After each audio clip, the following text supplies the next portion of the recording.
Have you been putting off replacement of the engine mounts in your N63 equipped G05 X5? Well, I'm Rusty with FCP Euro, and I'm here to show you step by step how to do it yourself.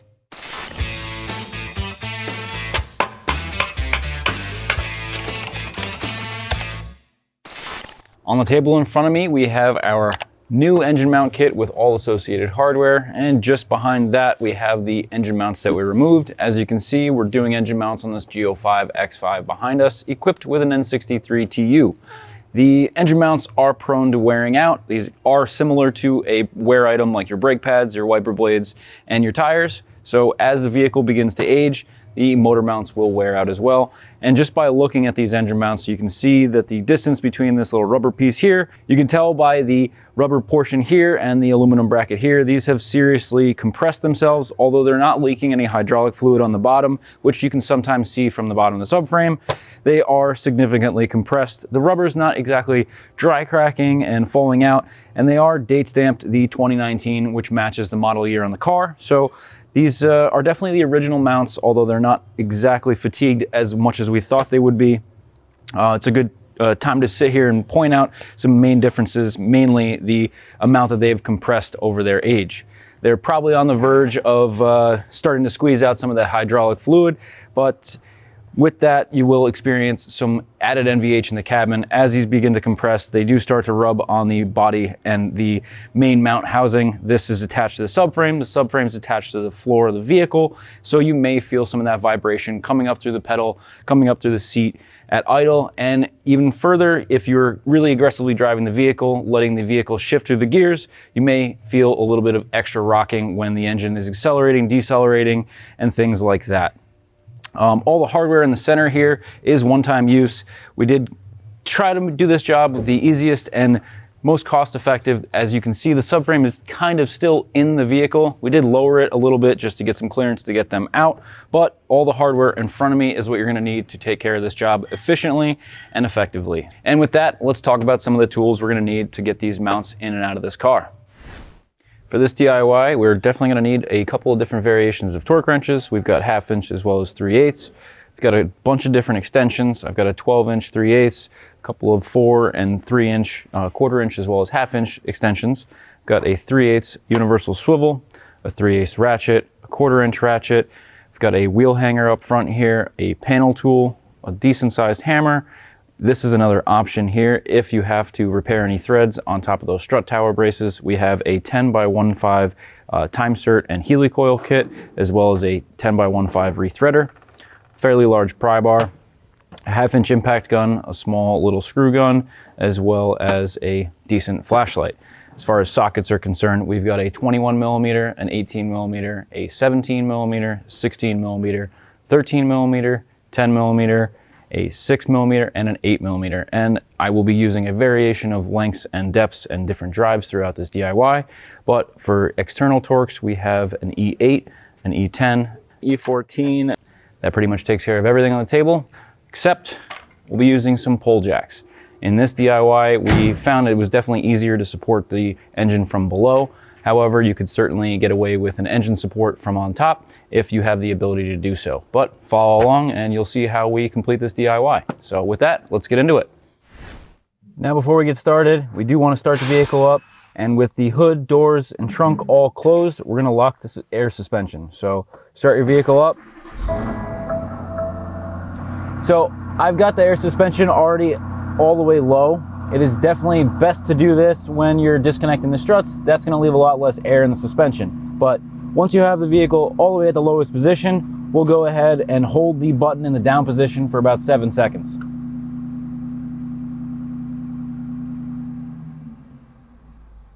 Once you release after 7 seconds, the light in the center of the screen will go out and you know that the air suspension is locked. So now we can safely disconnect the battery and not worry about anything being disrupted. And when we go to re-engage, you simply hold that for 7 seconds to the top.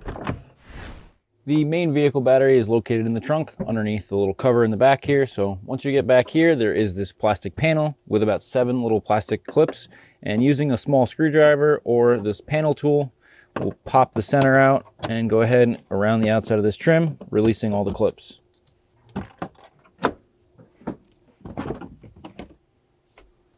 Negative battery terminal is on the left when you're standing at the trunk, not the red cover, but just loosen that enough to get that off. And then we can take the terminal off of here, give us a little bit more slack, and we'll just tuck it under here. That way it doesn't find its way back to the negative terminal. But that's pretty much it for back here.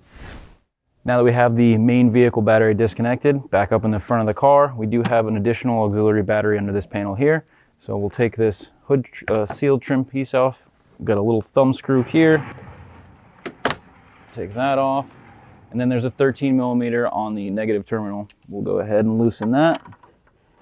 Once it's loose enough, we will be able to take it off by hand and then just remove the battery terminal and set it off to the side. Now, before we proceed, the next few steps are going to be removing all this plastic trim in order to set up for an engine support brace. In this DIY, I have a pretty good feeling the support brace we have is not going to give us enough clearance, so we're going to actually be supporting the engine from the bottom. However, the steps of removing the strut braces in the back on either side, as well as the engine cover, will still need to be performed, as we'll need a little bit of clearance coming up when we raise the engine to get the engine mounts physically out of the bottom of the car. So if you're using an engine support, follow along. If you're just going to be supporting it from the bottom, follow along with the parts of removing the engine cover as well as removing the strut braces. And over on the driver's side, we have that same panel with the little hand twist screw. We'll get that panel out and we will start working on these front plastics here. With the clip tool we were using in the trunk, we have these similar plastic rivets where you raise the center, take the body of the clip out. There is one additional one up underneath the hood here. If it's a little difficult to get to, you may need to get a little pry tool underneath this way. Otherwise, you can disconnect the hood and push it back a little bit to get a little further articulation there. The cowl trim does have clips holding it in as well. Kind of peel it up to see where the clips are located. They are pretty well in there. That one came out of the seal. And then on the driver's side only, you will have this hood cable attachment. And away it comes.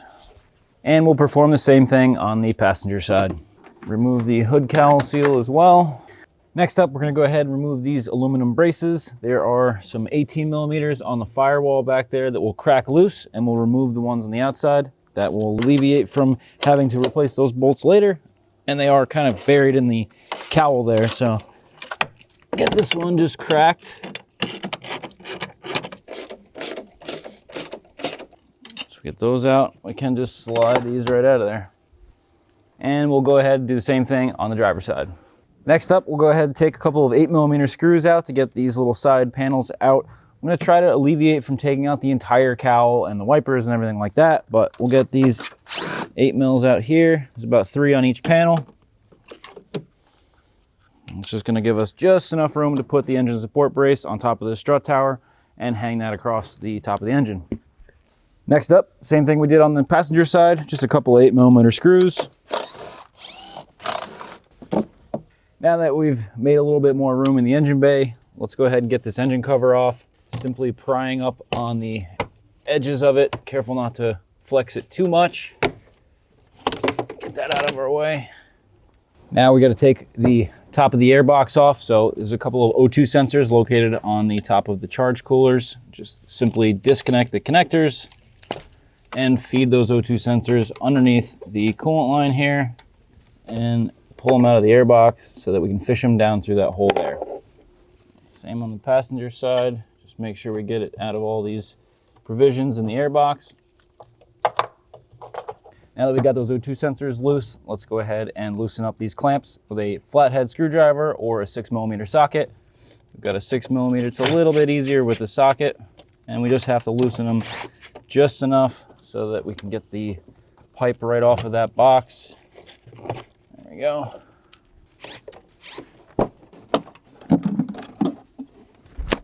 You'll notice a bunch of rubber bushings down here. You'll have to pull up fairly hard to get those loosened up. And then the air inlets on the bottom, you will have to kind of finagle out before you fully remove that box. Now this should give us plenty of room to set up an engine hoist. We are going to be hooking to this and another bracket in the back here, but let's get the car up in the air, remove the wheels, pull some fender liners off, and continue with the pile of plastic. With a 17 millimeter, we'll pull the front wheels off. Handy to have a wheel hanger as well. And do the same thing on the other side. We'll come back and get these fender liners off. With an 8mm on a small impact gun, we're going to take off the small trim panel on the center, kind of over the axle if you will, and get about 5 screws on each panel for each side, and then we'll work on the rear section and front section of the fender liner. All right, I can finally see the engine mount. So hoping we're going to be able to squeak it out in this area. We may have to take the axle out as well. We do have new axle bolts just in case, but yeah, let's keep going. Let's keep ripping off some of these plastic panels.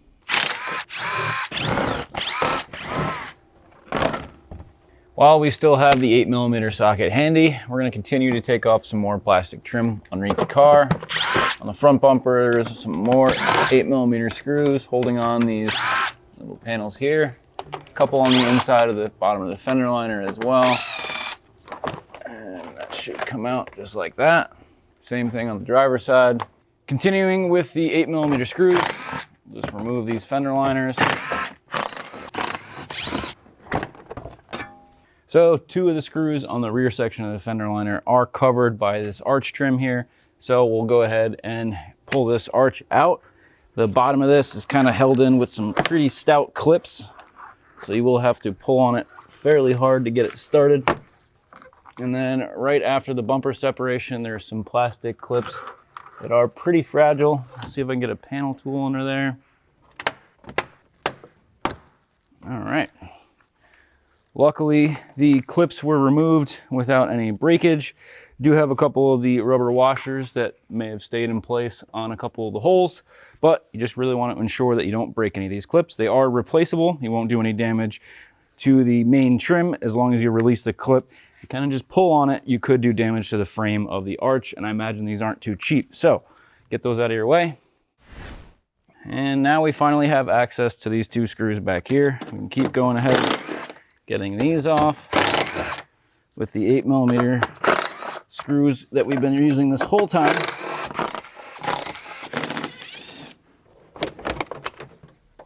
And all that was to gain access to this one support bolt here. This is a support that runs from the side of the frame rail down to the subframe. We'll need to get access to that on the driver's side as well. So on the driver's side, take off the front section of the fender liner, the wheel arch, the rear section, and then we'll have access to that bolt. And we actually have a little window here. I can almost feel the motor mount. While we're over here, we are going to remove this air duct.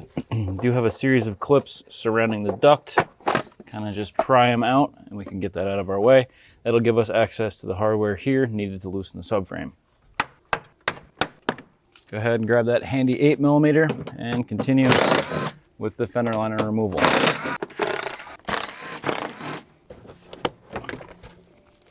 Back over on the passenger side, same thing with the air duct getting out of the way, except we have an auxiliary cooler. So you will have to reach a little bit behind there to find the clips and kind of manipulate it out. And that will get that out of our way. So we don't put any added stress on any of the harnesses. We'll go ahead and release the brake pad wear sensor harness here. Open the box and pop it out of the connection. There's another ABS sensor on the back side here. You can leave that on the strut and everything. We just want to make sure that we get those out of the way. And there is a couple of brackets here for the brake line. We can push the brake line out of the way. Getting that out of the bracket, it kind of just slips in there. Just making sure we've got enough slack there if we need it. And we'll go over to the driver's side and do the same thing. So you'll have 3 harnesses on the driver's side, 2 on the passenger side, and that should take care of everything over here. Before we go up, there are a couple of E-torques we need to remove. These actually hold on the air conditioning lines, and if we don't get those out, you'll be removing the subframe with those still attached, probably bending the lines and the brackets. So let's make sure we get those removed now before we go up in the air. So the engine mounts are located right in this area here. You got your driver's side and your passenger side. We do need to remove this stiffening plate here. One thing to keep in mind is this is a structural part of the underbody of this car, and there are 2 versions of it. These are one-time use pieces of hardware. You're not recommended to drive with this removed, and you are suggested to replace the hardware every time you take it off. So make sure you know which style plate you have. We have kits for both of these styles The version is basically a different hardware and a different quantity of bolts. So again, make sure that you know exactly which kit you need. But we'll go ahead and take this stiffening plate out now. It's a series of about 12 16mm bolts, and we'll get them out. And it looks like I forgot some more 8mm screws on the back of the panel. And before we go ahead and take that out, we'll take out a couple more of these 8mm screws to give us a little bit more play on these inner fender liners. There we go. So we might be able to squeeze them out the back. Definitely on the passenger side, there's plenty of room here. We can just support the engine from underneath.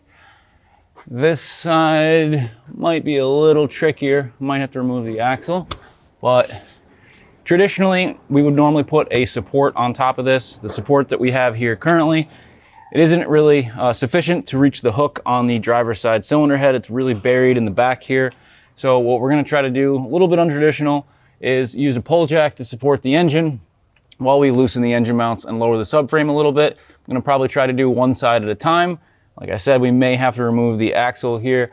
I'm going to really try to do this with minimal hardware removed and try to save you guys a couple of bucks in the end and maybe a few hours of work, because the recommended repair is to lower the entire subframe 100 centimeters from the frame and support the engine, hang it all. So if this does work, we'll probably ignore everything in the beginning of this video, taking off all those upper top plastics. But well, I'm gonna go rummage around for a couple blocks of wood. We'll support the oil pan here and see if we can lift this engine up a little bit to loosen up these engine mounts. In the front of the subframe, there is a plastic coolant line that could certainly get damaged while you're lowering it. So let's just pop it out of these grooves here. It is not very tightly in there, but keep in mind when you're getting the subframe out, it does still have the potential to pinch in that radiator, so be mindful of that. But now that it's loosened up, it should be okay. You could even take these clips out with a panel tool. That way they don't drag on the line on the way out. That's gonna make it a little bit easier. Give us a little bit more room there as well. Now we're gonna move back to the harness for the steering rack. You've got 3 connectors on here, as well as a harness that is snapped into the subframe, and then another one that is looped into the steering rack back here. So there's a red lock here. You need to release the red lock. Depending on how much debris and dirt is stuck in there, that may be a little bit more difficult. A harness for that same connector is also incorporated in the center connector here. Once we get that released, the 2 of them can come off, and we'll use a panel tool to release this harness from the subframe. There's one more on top of the steering rack. There we go. Now that should be fairly loose. So we only have to release these 2 harnesses. You can leave the 3rd one on. However, we do have a slip joint located up top here where the steering shaft meets the steering rack. We're going to take that off just in case we have to lower this far enough that it'll extend that steering rod. One thing you want to keep in mind, don't turn the wheels once you have this released. Furthermore, you could even lock the steering wheel by putting the seatbelt through the steering wheel and clipping it back into place, ensuring that the steering wheel doesn't move once you disconnect it. But we'll be pretty cognizant of not turning the wheel during this process. So with an E10, we'll go ahead and release that bolt. And we did have to turn the wheel slightly because the air conditioning lines are just barely in the way there. Just for good measure, I'm gonna mark this steering rack so that we know exactly where it goes back into place. A couple of taps. Next up, we'll be taking these crash bars, they're technically called, off the front, and there are 4 18mm bolts holding each side in. Next up, on the rear of the subframe on either side, there's 4 18mm bolts holding in these little supports. The top bolt is accessed through the fender liner, and then the bottom one is back here. So we'll get the top one off. And on either side of the subframe, we do have some more supporting hardware here. With that auxiliary cooler in the way, the other side we can get out with the impact gun. I'm gonna use a wrench or a socket wrench on this side, getting these 13s out of the way. All right, and we'll take the same ones out on the other side. Keep in mind, this coolant hose is connected to the subframe here, so while you're right here, release that if you have one of these auxiliary coolers. Now, before we go ahead and start lifting the engine off of the subframe and bringing the subframe down a little bit, we're gonna crack the engine mount bolts loose while the weight of the engine is still on it. So we're just gonna put a little bit of a turn on all these bolts so that we don't have to do this while the engine is loose. And there'll be 3 engine mount bolts, one that you have to gain access to through the subframe, one on the outside of the subframe, and again, putting about a turn on these bolts to loosen them. That should take care of the 3 motor mount bolts on the bottom. Passenger side upper engine mount bolt where it attaches to the bracket is pretty easy to access from the back here. The driver's side, we may have to lower the car back down and access that through the side hole. And that should be more than enough. We'll do the same thing on the other side. The driver's side is going to be a little bit tighter.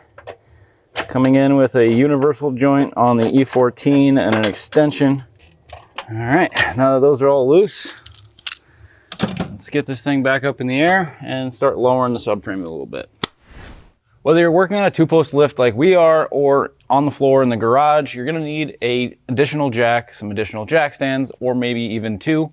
What we're gonna try to do here is with a piece of wood, we're gonna use the pole jack to push the engine up off the subframe and lower the subframe down while leaving it still connected to the struts, the control arms and everything, kind of keeping it up in the air on the outside of the car while lowering the center of it.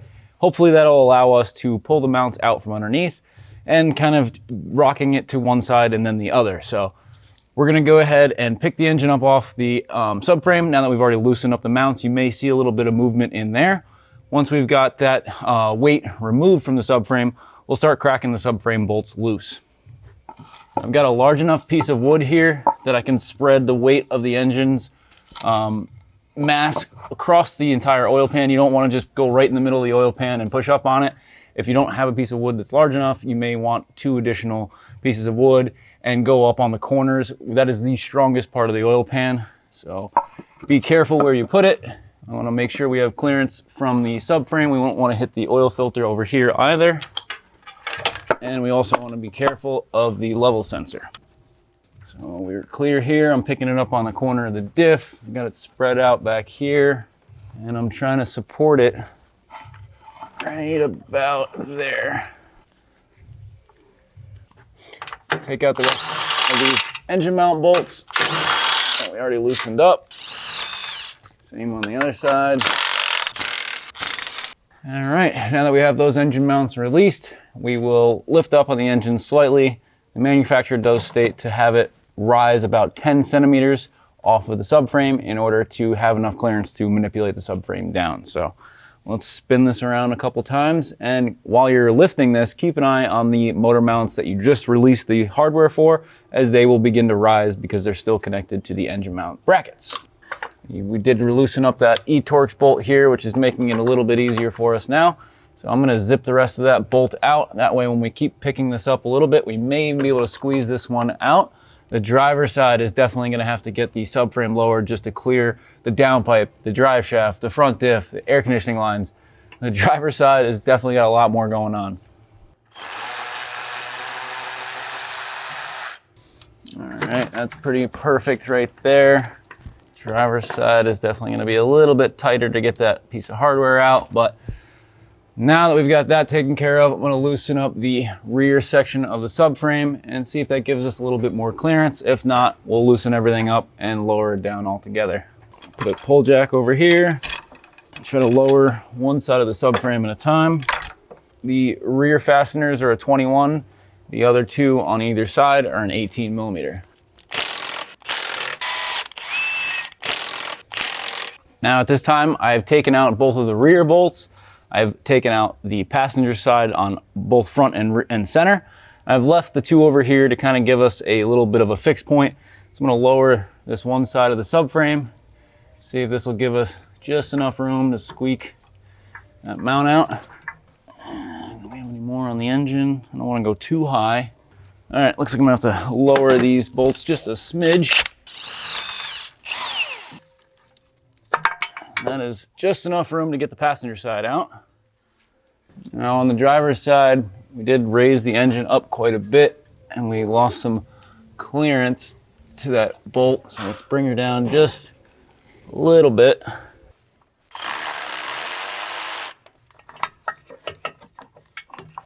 Almost. Hey, we got it. So, I guess you could say the subframe is still in. Significantly loose, but it's still kind of in the car. Kinda. But you don't have to take it all the way out, and that's what we were trying to accomplish here. We left a lot of the control arm hardware on, the struts are still attached, the upper ball joints are still attached. As long as everything goes back together the way it came apart, we should be in good shape, but that should save you a little bit of time and a little bit of hardware. So we'll definitely modify that kit in the end, but let's get ready to get some new mounts in here and get this engine back on the subframe. All right, now that we're ready to put our new mounts in, you may think, while looking at both of them side by side on the table, they are exactly the same, but you're wrong. There is a small number on the corner on the top of the bracket. One says 175 and one says 176. The 175 is going to be the driver's side. The 176 is going to be the passenger side. You'll also notice there's little windows here on one side of this, and one side does not have those windows. The side without the windows is going to be facing the outside of the car. So if you get them in there and you're still unsure, there's a couple of different variations. But I like to use the odd number trick a lot of times in the Volkswagen, Audi, Porsche world. When a part number ended in an odd number, it was on the driver's side because Volkswagen, Audi, Porsche drivers are odd. So with that, let's put the odd number on the driver's side. You may have to articulate the mount a little bit to get it up in there. All right, so if we look through the subframe, make sure the footprint lines up, and then that should slide directly straight up into that bracket. Perfect. So we'll take one new engine mount hardware, as it does have some thread lock on there. It might be a little bit hard to get into place. If you are going ahead and lowering your subframe and using this video for reference, if you're reusing your engine mounts, you may want to clean the threads in the actual engine mount. But with new mounts, we don't have to worry about that. So I'm going to slide it up into the engine mount bracket, kind of holding it from underneath while starting the bolt in the engine mount bracket to get this engine mount to start hanging. Just get a couple of threads started, and that Loctite will probably resist you from putting too many turns on it. But as long as it's in there and hanging, we can continue on with the next side. As you can see, the subframe fell down just a little bit. So I'm gonna grab the pull jack and re-secure it up here. Luckily, with all the control arms still installed, it makes for some easy work. So with the 176 mount, we'll take this and slide it up into the subframe like so. Take a look, make sure the footprint is gonna match up, which it does. And it should slot right up into that engine mount bracket. A couple turns out of that. With the E12 socket, we're just gonna run that bolt in a little bit to make sure that that doesn't fall out on us. And getting to the driver's side to put a socket on there, we may have to lower the engine just a little bit. Using an 18 on a socket, we're just gonna thread this subframe bolt into place, more or less using it as a guide. After we got that bolt started, we'll come over to the passenger side and try to get the center bolt on the subframe situated. That one looks pretty lined up. If you have an issue where the subframe is cocked a little bit, you may need to use a pry bar and pry the subframe forward or back just to make sure that you're lining the subframe up in those holes. They do go into the body, so be very careful that you don't cause any cross-threading or any damage. You want to really make sure you run these in by hand. And they're only going to go so far. The subframe is still pretty low. Now we have two more 18mm bolts, the longer subframe bolts, that are going to go in these front provisions here. On the rear, you'll have 21mm bolts going in at an angle, so be very careful. Really want to make sure that the subframe is pressed firmly against the body. These are definitely easy to cross thread if they're not lined up correctly, and you should be able to spin them in by hand just like I'm doing here. So a good way to know that you have the subframe aligned and back into position is the aluminum brackets in the front here. We took the 13mm bolts out, should have a provision where you can put those bolts right back in. If the subframe is too low, those won't line up, and if it's crooked or anything like that, they will not line up either. With the new bolts, stick them in there, make sure they thread into the other side. Looks like our subframe is in the correct position. Now we'll do this on the other side as well. And now, before taking any of the support out, we're gonna go back and torque all of the subframe to the body. Make sure that's secured before lowering the engine, then we can get all the support out of here and continue putting this back together. Now, torquing these subframe pieces of hardware, we are going to start with the 21s in the rear, then we'll move on to the center, then we'll go all the way to the front. I imagine that is exactly how they want us to do it, so we'll follow suit on that. It is 100 Newton meters, and then we'll go back and do a 90 degree.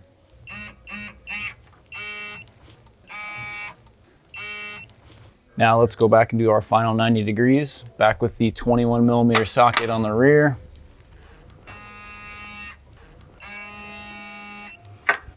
Well, we had to get a little creative here, so our quarter turn is going to be a little bit unconventional. I've marked my impact gun, and we're going to send this bolt in. Let's see if we can get a quarter turn out of this top one here.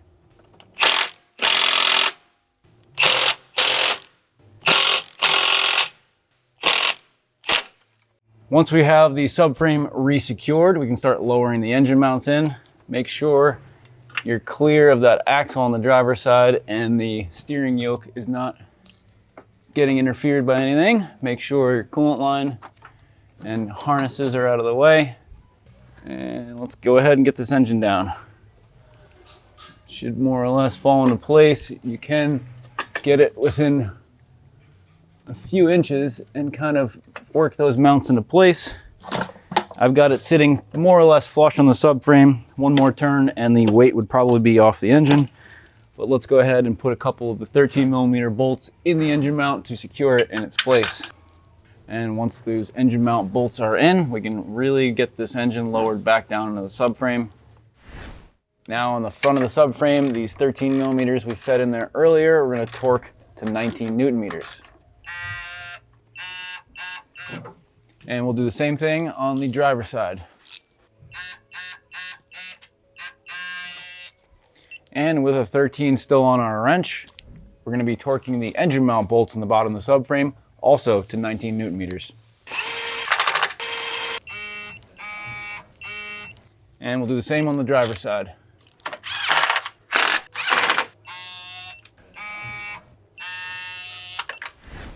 I'm just reattaching this coolant line in the front of the subframe here.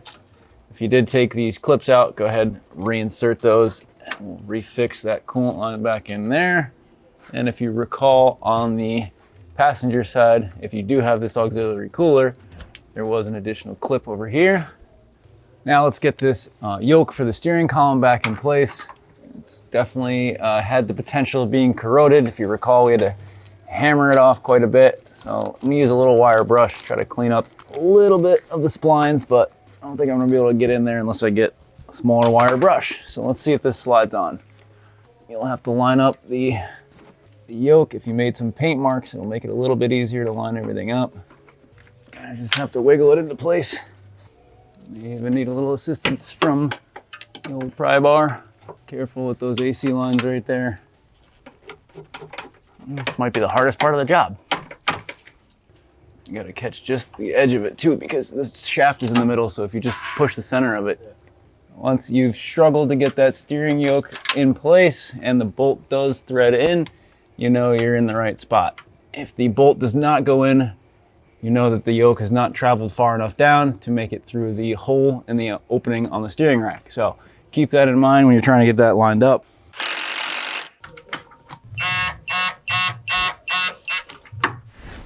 And once we have that steering rack re-secured to the column, we'll finish up with the harness here.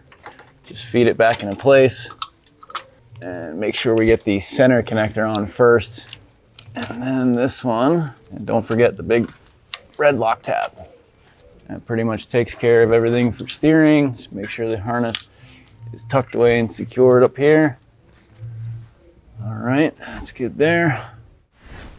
Now that we've got the subframe re-secured, the engine mounts are torqued from below, and we've got the weight of the engine back on the subframe, we can go back and torque the main engine bolts. So those engine mount bolts are going to be torqued to 110 Newton meters. We're going to be using an E14 socket.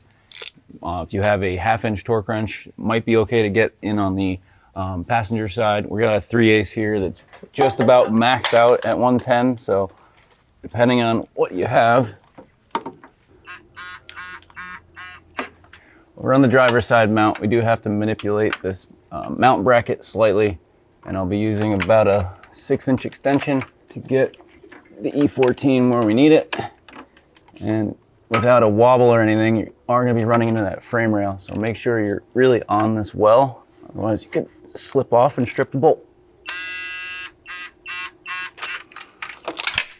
There we go. Now that we've got the engine mounts resecured, we're going to put the subframe supports in that go just behind the engine mounts. Keep in mind the one with the rib in the center and the smooth one are separate and they are indicative to sides. So the one with the rib will be going on the driver's side. The smooth bracket will be going on the passenger side. Now that we've got both supports in with a 18 millimeter, we're going to go ahead and torque all 4 of these supports, top and bottom bolts, to 108 Newton meters. I'm going to do them kind of in stages, snugging them all flush, and we'll go back and get them all done.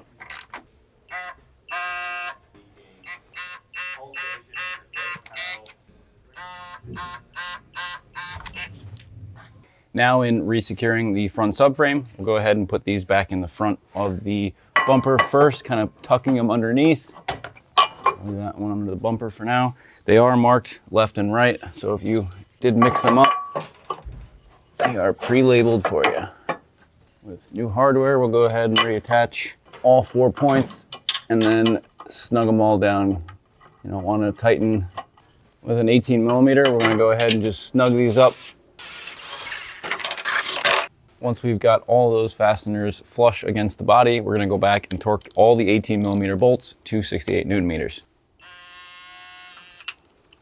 All right, let's start putting some of these panels back on, starting with the nice metal stiffening plate underneath here.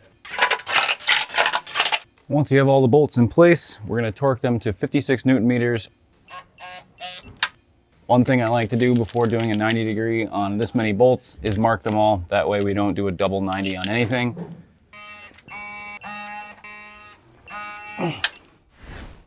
So if you recall, we did disconnect a bunch of the harnesses at the wheel well. We're going to go ahead and resecure these now into the strut and back onto the frame rail. We'll go back into this cavity here. And then there's a strut sensor here.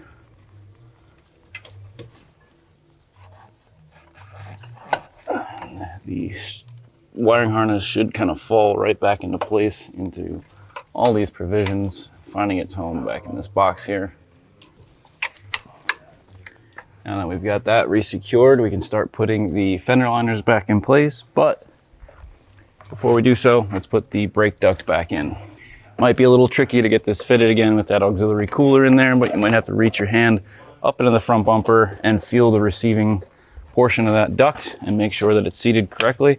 But as long as it doesn't come out, you can ensure that it's clipped and gauged. But now we can go ahead with the rear section of the fender liner first. You'll notice a bit of force applied here to tuck it into the side skirt. It's going to go into the side skirt and then it's going to go over everything else.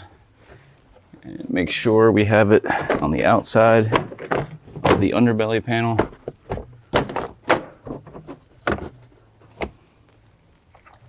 And at this point, you should have a pile of screws like this.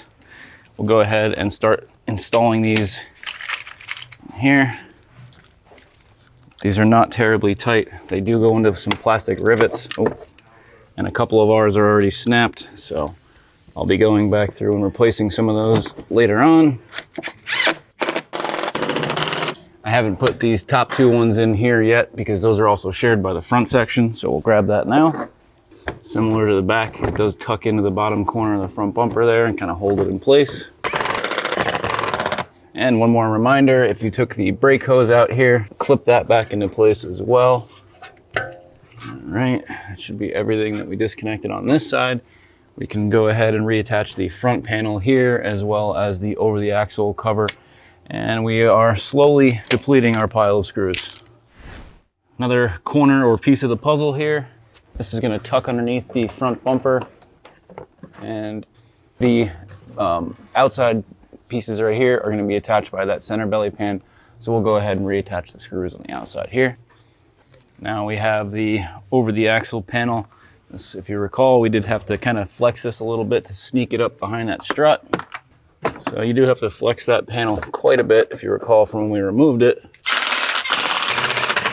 Now we're ready to go ahead and reinstall the front right fender arch, and keep in mind any of the O-rings that may have come off will probably stick to the body. Transfer them back over to the clips. It's a lot easier to put the clips back on instead of fishing the clips through the O-ring and through the body. We're going to start with the rear corner here, and we're going to tuck this tab into the side skirt, follow the clips all the way across until we make it over to here, and then we are going to be installing the harder clips in the front bumper here. So let's get this in.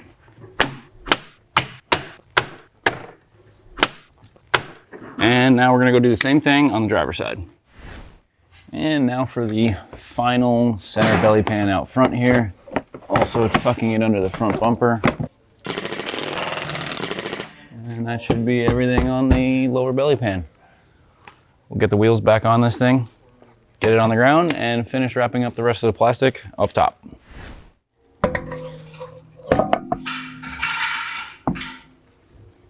These are definitely some heavy wheels, so you might benefit from a wheel hanger or two.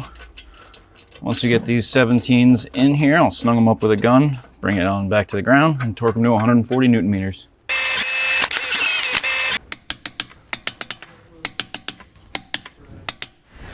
Now back in the engine bay, we're going to start by installing the lower section of the airbox here. If you recall, we did feed the O2 sensors through the box.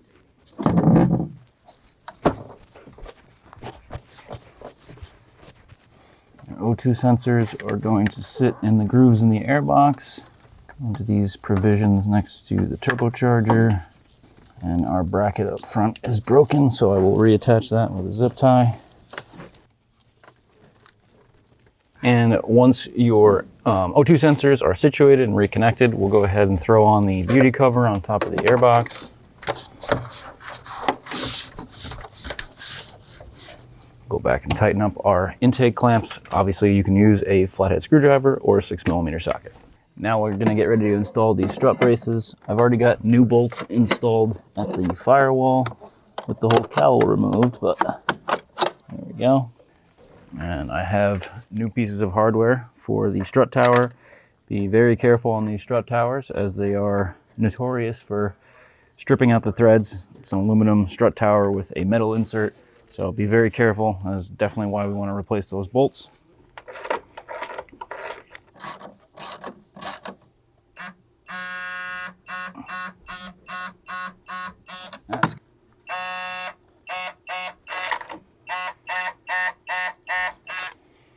Now, as I mentioned, those are 56 plus 90.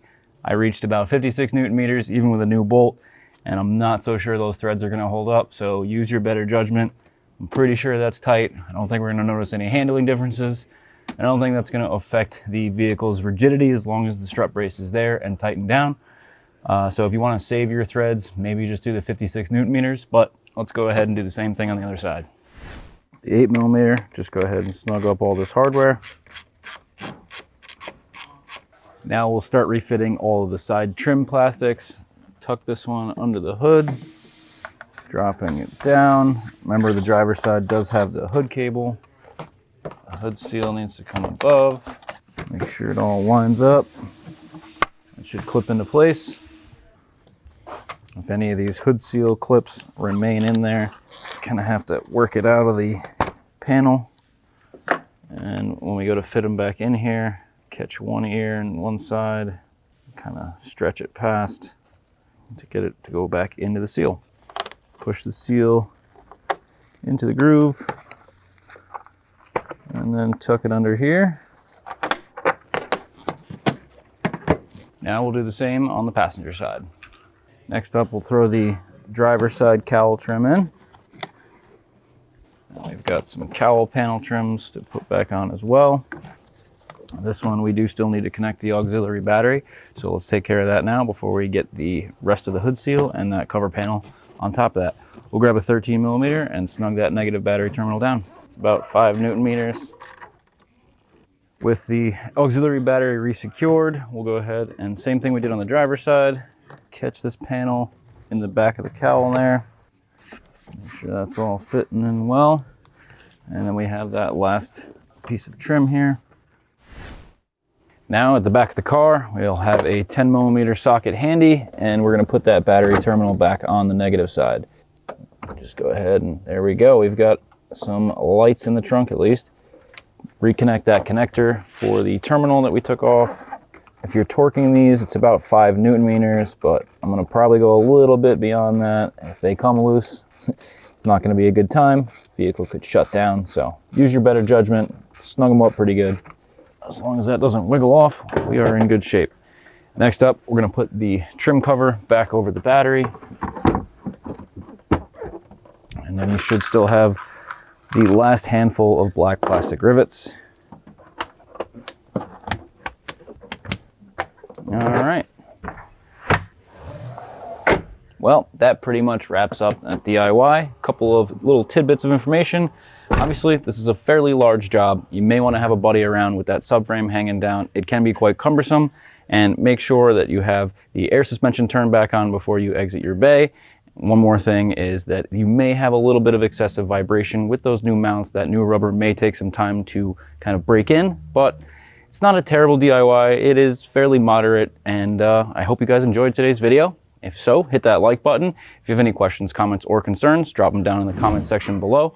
And don't forget to subscribe because we'll have plenty more videos on this vehicle and many others like it. Thanks so much for watching. We'll catch you on the next one.